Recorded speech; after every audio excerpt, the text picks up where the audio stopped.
7 ಲಕ್ಷ ರೂಪಾಯಿ ಕೊಟ್ಟು ಹೈಟೆಕ್ಸ್ ನ ಶೆಡ್ ಮಾಡಿ ಮತ್ತೆ ಕೆಳಗೆ ಯಾವ ತರ ಈಗ ಅವರು ಕೋಳಿಗೆ ಸೆಟಪ್ ಮಾಡಿದ್ದಾರೆ ಅಂತ ನೀವೇ ನೋಡ್ಬೋದು ಸ್ನೇಹಿತರೆ. ನೋಡಿ ಸ್ನೇಹಿತರೆ, ಈ ತರ ನೀವು ಸಹ ನಾಟಿ ಕೋಳಿಗಳನ್ನ ನೀವು ಸರ್ ಇದು ಯಾವ ತಳಿ ಅಂತ ಹೇಳ್ಬೋದು ಸರ್?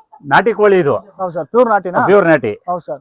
ಈಗ ಈ ನಾಟಿ ಕೋಳಿಲಿ ಅತಿ ಹೆಚ್ಚು ಲಾಭ ಸರ್ ಅಂದ್ರೆ ಈಗ ಯಾವ ತರ ನೀವು ಮಾರಾಟ ಮಾಡ್ತೀರಾ, ಯಾವ ತರ ಲಾಭ ತಗೊಳ್ಬೋದು ಸರ್ ಇದ್ರಲ್ಲಿ? ಈಗ ನೋಡಿ, ನಾನು ತಂದು ಯಾವಾಗ ಕೆಜಿ 320 ರೂಪಾಯಿಲಿ ತಂದಿದ್ದೆ ನಾನು.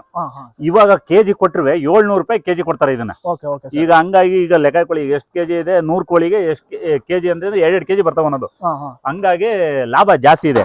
ಅಂದ್ರೆ ಮೊಟ್ಟೆ ಇದೆಯಲ್ಲ, ಮೊಟ್ಟೆ ದಿನಕ್ಕೆ ಒಂದ್ ಮೊಟ್ಟೆಗೆ 10 ರೂಪಾಯಿ ತಗೋತಾರೆ. 12 ರೂಪಾಯಿ ಇದೆ, 10 ರೂಪಾಯಿ ಮಿನಿಮಮ್ 10 ರೂಪಾಯಿ ಕೊಟ್ರೆ 70 ಮೊಟ್ಟೆ ಇಕ್ಕಿದ್ರೆ 700 ರೂಪಾಯಿ ಆಗೋಯ್ತು ದುಡ್ಡು ಅದರಲ್ಲಿ. ಸ್ನೇಹಿತರೆ ನೋಡಿ, ನೀವು ಇಲ್ಲಿ ನೋಡ್ತೀರಾ ಅಂತ ಪ್ಯೂರ್ ನಾಟಿ ಕೋಳಿಗಳಿಗೆ ಏನಿಲ್ಲ ಅಂದ್ರೆ 500 ಇಂದ 600 ರೂಪಾಯಿ ಇಲ್ಲ 700 ರೂಪಾಯಿ ಈ ತರ ಒಂದು ಕೆಜಿಗೆ ಸಿಗುತ್ತೆ ಸ್ನೇಹಿತರೆ.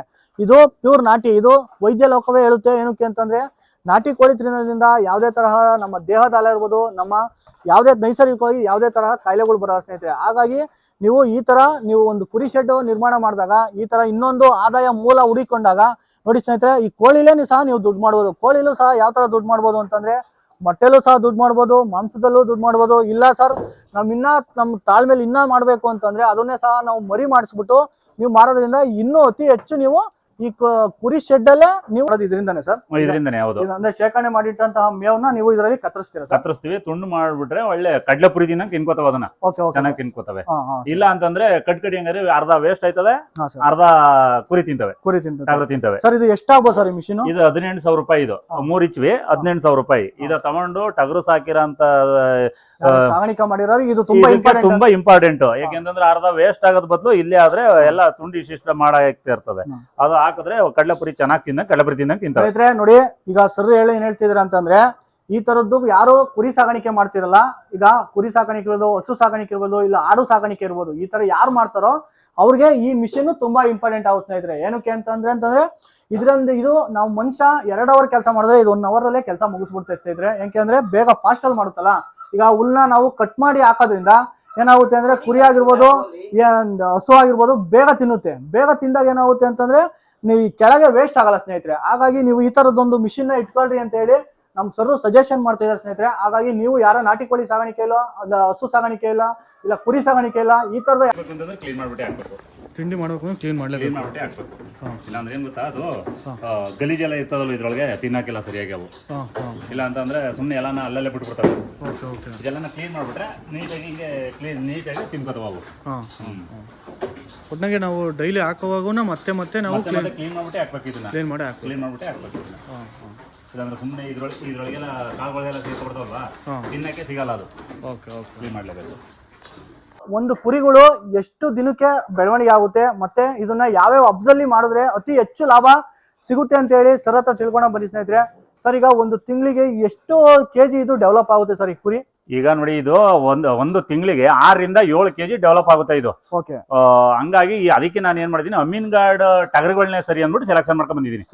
ಸರ್ ಇದು ಯಾವ್ಯಾವ ಹಬ್ಬದಲ್ಲಿ ಮಾಡಿದ್ರೆ ನಿಮ್ಗೆ ಅತಿ ಹೆಚ್ಚು ಲಾಭ ಸಿಗುತ್ತೆ? ಇದು ಬಕ್ರೀದ್ ಬ್ಯಾಚ್. ಈಗ ನೆಕ್ಸ್ಟ್ ತಿಂಗಳು, ಆಚೆ ತಿಂಗಳು, ಇನ್ನು 1.5 ತಿಂಗಳು 2 ತಿಂಗಳು ಇದೆ. ಆ ಬ್ಯಾಚ್ ಮಾರಿದ್ರೆ ಒಂದ್ ಸ್ವಲ್ಪ 500,000 ಡಿಮ್ಯಾಂಡ್ ಇರುತ್ತೆ. ಹೆಚ್ಚು ಲಾಭ ಅಂದ್ರೆ ಬಕ್ರೀದ್ ಹಬ್ಬದಲ್ಲಿ ಸಿಗುತ್ತೆ ಸ್ನೇಹಿತರೆ. ನೀವು ನೋಡ್ತಿರ್ಬೋದು, ನಮ್ಮ ಸರ್ ಹೇಳ್ತಾ ಇದ್ರೆ ಬಕ್ರೀದ್ ಟೈಮಲ್ಲಿ ಈ ತರ ಟಗರುಗಳನ್ನ ನೀವು ಸಾಗಾಣಿಕೆ ಮಾಡಿ ಮಾರಾಟ ಮಾಡೋದ್ರಿಂದ ಅತಿ ಹೆಚ್ಚು ಲಾಭ ಸಿಗುತ್ತೆ ಅಂತ ಹೇಳಿ ನಮ್ಮ ಸರ್ ಹೇಳ್ತಾ ಇದ್ದಾರೆ ಸ್ನೇಹಿತರೆ. ನೀವು ಯಾರು ನಾಟಿಗೆ ಈಗ ನನ್ನ ಕಡೆಯಿಂದ ಒಂದು ಪ್ರಶ್ನೆ ಕೇಳ್ತಾ ಇದ್ದೀನಿ ಸ್ನೇಹಿತರೆ. ಈಗ ಈಗಿನ ಯುವಕರಿಗಿರುವಂತಹ ಕುತೂಹಲಕ್ಕೂ ಈಗ ನಮ್ಮ ಸರ್ ಅನುಭವ ತಗೊಂಡಿರುವಂತಹ ಕುತೂಹಲಕ್ಕೂ ನನ್ನ ನಲ್ಲಲ್ಲಿರುವಂತಹ ಒಂದು ಪ್ರಶ್ನೆ ಕೇಳ್ತಾ ಇದೀನಿ ಸರ್. ಈಗ ನಿಮ್ಗೆ ಈ ಕುರಿ ಸಾಗಾಣಿಕೆ ಮಾಡುವಂತಹ ಒಂದು ಕನಸು ಹೇಗೆ ಬಂತು ಸರ್? ನಿಮ್ಗೆ ಯಾರನ್ನು ನೋಡಿ ಇನ್ಸ್ಪಿರೇಷನ್ ಆದ್ರಿ? ಈಗ ನಮ್ ಫ್ರೆಂಡ್ ಇಲ್ಲೇ ಇದಾರೆ ಪಕ್ಕದಲ್ಲಿ, ಸ್ನೇಹಿತರು. ಅವ್ರು ನೋಡ್ದೆ ಅವ್ರು ನೋಡ್ಬಿಟ್ಟು ನಾವು ಯಾಕೆ ಮಾಡ್ಬಾರ್ದು, ಒಬ್ರು ಕೈ ಕೆಳಗಡೆ ಯಾಕೆ ಕೆಲ್ಸಕ್ಕೆ ಬೆಂಗಳೂರಲ್ಲಿ ಇರ್ಬೇಕು, ಇಲ್ಲೇ ಅಷ್ಟು ಸಂಪಾದನೆ ಮಾಡಿರೋ ಅವ್ರ ಕೈ ಕೆಳಗಡೆ 15-20 ಸಾವಿರ ರೂಪಾಯಿಗೆ ನಾವ್ ಯಾಕೆ ಕೆಲಸ ಮಾಡ್ಬೇಕು ಅಂತ ಅನ್ಬಿಟ್ಟು ಊರಿಗೆ ಬಂದು ನಾವು ಸೆಟ್ಲ್ ಆಗಿದೀವಿ ಇಲ್ಲಿಗೆ ಬಂದು. ಓಕೆ ಸ್ನೇಹಿತರೆ, ಈಗ ನಮ್ಮ ಸರ್ ಹೇಳೋ ತರ ಪ್ರಕಾರ ಹೇಗೆ ಅಂತಂದ್ರೆ, ಈಗ ಬೆಂಗಳೂರಲ್ಲಿದ್ದು ಯಾವ್ದೋ ಒಂದು ಕಂಪ್ನಿಗಾಗಿರ್ಬೋದು, ಇಲ್ಲ ಬೇರೆ ಯಾವುದೇ ಒಂದು ಕೆಲ್ಸಕ್ಕೆ ಹೋಗಿ ನಾವು 10-15 ಸಾವಿರಕ್ಕೆ ಸಂಬಳಕ್ಕೆ ಕೆಲಸ ಮಾಡೋ ಬದಲು ಈ ತರ ನಾವು ಹಳ್ಳಿಯಲ್ಲೇ ಇದ್ದು, ನೀವೇ ನೋಡ್ತಿರ್ಬೋದು ಸ್ನೇಹಿತರೆ, ಈ ತರ ಒಂದು ಅಂದ್ರೆ ಸಾಂಪ್ರದಾಯಿಕವಾಗಿ ನಾವು ಸೆಟಪ್ ಮಾಡ್ಕೊಂಡು ಒಂದು ಅತ್ಯುತ್ತಮವಾಗಿ ನಾವು ಒಂದು ಕುರಿ ಸಾಗಾಣಿಕೆ ಇರ್ಬೋದು, ಇಲ್ಲ ಮೇಕೆ ಸಾಗಾಣಿಕೆ ಇರ್ಬೋದು, ಆಡು ಸಾಗಾಣಿಕೆ ಈ ತರ ಮಾಡೋದ್ರಿಂದ ನಾವೇ ಅಭಿವೃದ್ಧಿ ಆಗೋದ್ರಿಂದ ನಮ್ಗೆ ನಮ್ಮ ಸಂಸಾರಕ್ಕೆ ಆಗಿರ್ಬೋದು, ಇಲ್ಲ ನಮ್ಮ ಕುಟುಂಬಕ್ಕೆ ಆಗಿರ್ಬೋದು ಒಂದು ಸಂತೋಷ ತಂದು ಕೊಡುತ್ತೆ ಸ್ನೇಹಿತರೆ.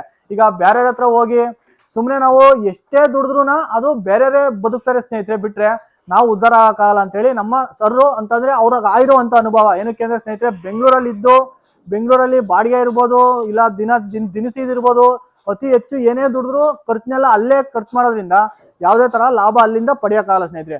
ಈಗ ನಾವು ಹಳ್ಳಿ ಇರೋದ್ರಿಂದ ಹಳ್ಳಿಲೇ ನೀವು ಏನೇ ಒಂದು ಸಾಗಾಣಿಕೆ ಮಾಡ್ಬೋದು, ಇಲ್ಲ ಒಂದು ಹಸುವಿಂದ ಹಾಲು ಕರೆದು ಹಾಕ್ಬೋದು. ಇದೆಲ್ಲ ಏನಾಗುತ್ತೆ, ನಮ್ಗೆ ಒಟ್ಟು ಶೇಖರಣೆ ಆಗುತ್ತೆ ಸ್ನೇಹಿತರೆ. ಎಷ್ಟೇ ನಮಗೆ ದುಡ್ಡು ಬಂದ್ರು ನಮಗೆ ಶೇಖರಣೆ ಆಗುತ್ತೆ. ಏನಕ್ಕೆ ಅಂದ್ರೆ ಹಳ್ಳಿಲಿ ಪ್ರತಿಯೊಂದು ಒಂದು ಸ್ವಲ್ಪ ಮಿನಿಮಮ್ ಪ್ರೈಸ್ ಅಲ್ಲಿ ಏನೇ ತಂದು ತಿನ್ಬೋದು ಸ್ನೇಹಿತರೆ. ಅದೇ ನೀವು ನಗರ ಪಟ್ಟಣಗಳಿಗೆ ನೀವು ಹೋದಾಗ ಅಲ್ಲಿ ಹೇಳಿದ್ದೇ ರೇಟ್ ಇರುತ್ತೆ ಸ್ನೇಹಿತರೆ. ಹಾಗಾಗಿ ಯಾರು ನಗರಗಳಲ್ಲಿ ಹೋಗಿ ಹಳ್ಳಿಯಿಂದ ಹೋಗಿ ನಗರಗಳಲ್ಲಿ ಜೀವನ ಮಾಡ್ತಾ ಇದ್ದಾರೆ ಸ್ನೇಹಿತರೆ, ಅವರೆಲ್ಲ ದಯವಿಟ್ಟು ನೀವು ಸಹ ನಿಮ್ಮ ತಂದೆ ತಾಯಿಗೆ ಒಂದು ಬೆನ್ನೆಲುಬಾಗಿ ಈ ತರ ಒಂದು ಅನೇಕ ರೀತಿಯಂತ ವಿಧವಾಗಿ ಹೈನುಗಾರಿಕೆಯಲ್ಲಿ ನೀವು ತೊಡಗಿಕೊಂಡಾಗ ಅವ್ರಿಗೂ ಸಹ ನಿಮ್ಮ ತಂದೆ ತಾಯಿಗೂ ಒಂದು ಬೆನ್ನೆಲುಬಾಗುತ್ತೆ. ಮತ್ತೆ ನೀವು ಏನ್ ಮಾಡ್ಬೇಕು ಅನ್ಕೊಂಡಿದ್ದೀರಾ, ನಿಮ್ಮ ಕನಸುಗಳನ್ನು ಸಹ ಒಂದು ಬಿಸ್ನೆಸ್ ಮಾಡೋದ್ರಿಂದನೇ ಈಡೇರಿಸ್ಕೊಳ್ಬೇಕಾಗುತ್ತೆ ಸ್ನೇಹಿತರೆ. ಯಾಕೆಂದ್ರೆ ಯಾವುದೇ ತರ ನೀವು ಸಂಬಳಕ್ಕೆ ನೀವು ಕೆಲ್ಸಕ್ಕೆ ಹೋದಾಗ ಯಾವುದೇ ತರಹದ ನೀವು ನಿಮ್ಮ ಕನಸುಗಳನ್ನು ನೀವು ಒಂದು ಗುರಿಯನ್ನಾಗಿ ಮುಟ್ಟಕ್ಕೆ ಸಾಧ್ಯನೇ ಇಲ್ಲ ಸ್ನೇಹಿತರೆ. ಯಾಕೆಂದ್ರೆ ಕೊಡುವಂತ ಸಂಬಳದಲ್ಲಿ ನಾವು ಯಾವುದೇ ಕನಸನ್ನ ನಾವು ಇದನ್ನ ಮಾಡಕ್ಕಾಗಲ್ಲ.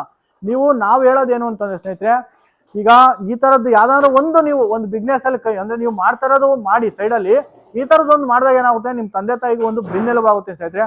ಹಾಗಾಗಿ ಈಗ ಸರು ಸಹ ನೋಡಿ, ಅವರೆಲ್ಲ ಮಾಡಿರೋದೆಲ್ಲ ನೋಡಿ, ಈಗ ಬೇರೆ ಮಾಡಿರೋದು ನೋಡಿ ಸಹ ನಮ್ ಸರು ಇವಾಗ ಇಷ್ಟು ಮಾಡಿ ಅವರು ಸಹ ಒಂದು 3 ಬ್ಯಾಚ್ ಅಲ್ಲಿ ತುಂಬಾ ಆದಾಯನ ಕಂಡ್ಕೊಂಡಿದ್ದಾರೆ ಸ್ನೇಹಿತರೆ. ಹಾಗಾಗಿ ಈಗ ಅತ್ಯುತ್ತಮವಾಗಿಂತ ಬೆಳೆ ಅವ್ರಿಗೂ ಸಹ ಒಂದು ಅತ್ಯುತ್ತಮ ಬೆಳೆ ಬಂದಿದೆ ಅಂತ ಹೇಳಿ ನಾವ್ ಹೇಳ್ಬೋದು ಸ್ನೇಹಿತರೆ.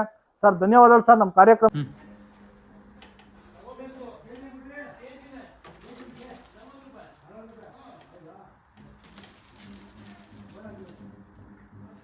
ವಿಡಿಯೋ ಇರ್ಬೋದು, ಫೋಟೋ ಇರೋ ಅಷ್ಟೇ ಸರ್.